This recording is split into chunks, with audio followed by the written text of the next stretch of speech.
Okay, now I thought maybe we'd look at what they were talking about with this method B, okay? So your original problem was basically ln of x over 400 equaling that 0.133365,408, okay?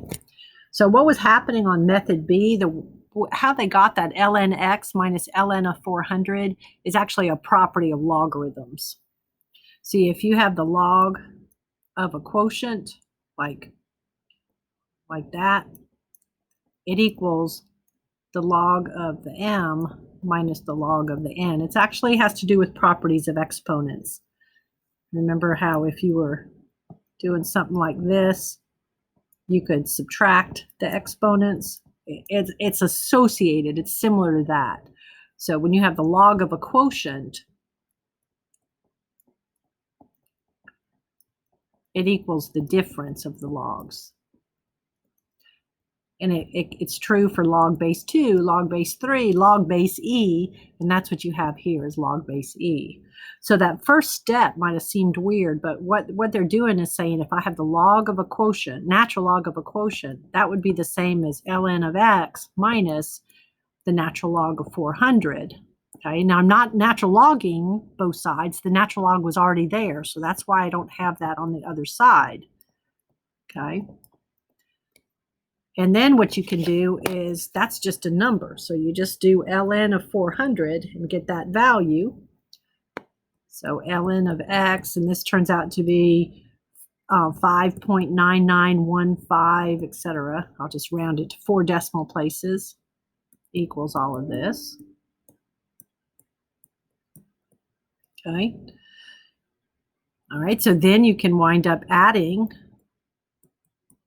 that to both sides.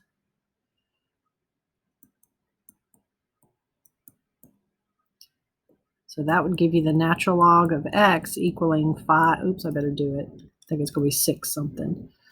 5.9915 plus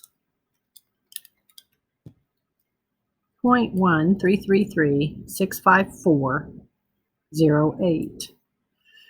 And that would be about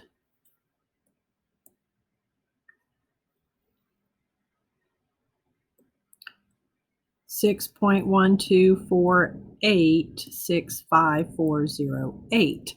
So then you get it all the way down to the point where all you got to do is undo natural log of x. But you really are going to undo it the same way we did on the earlier problem. What is the reverse of natural log? What is the inverse of natural log is e to that power, okay? So it's kind of like what's the reverse of adding 5? That's subtracting 5. The reverse of multiplying by 2, dividing by 2. It's just this is complicated. The reverse of doing the natural log would be doing e raised to a power. So now they're having you do this on both sides.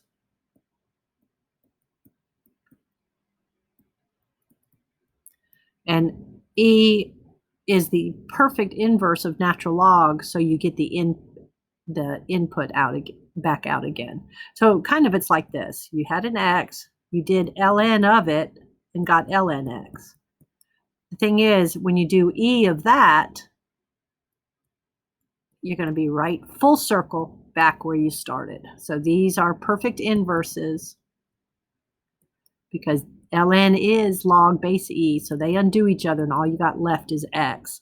And then that means all you got to do, these are probably all supposed to be, is type that into your calculator. So you type in e raised to all of that.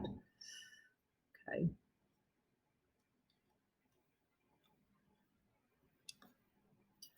And we get about 457.0832 if I round to 4 decimal places. Okay, so this part right here, going from here to here, is really property 2 of logarithms. And they just didn't really explain that, so it looked kind of weird. Okay.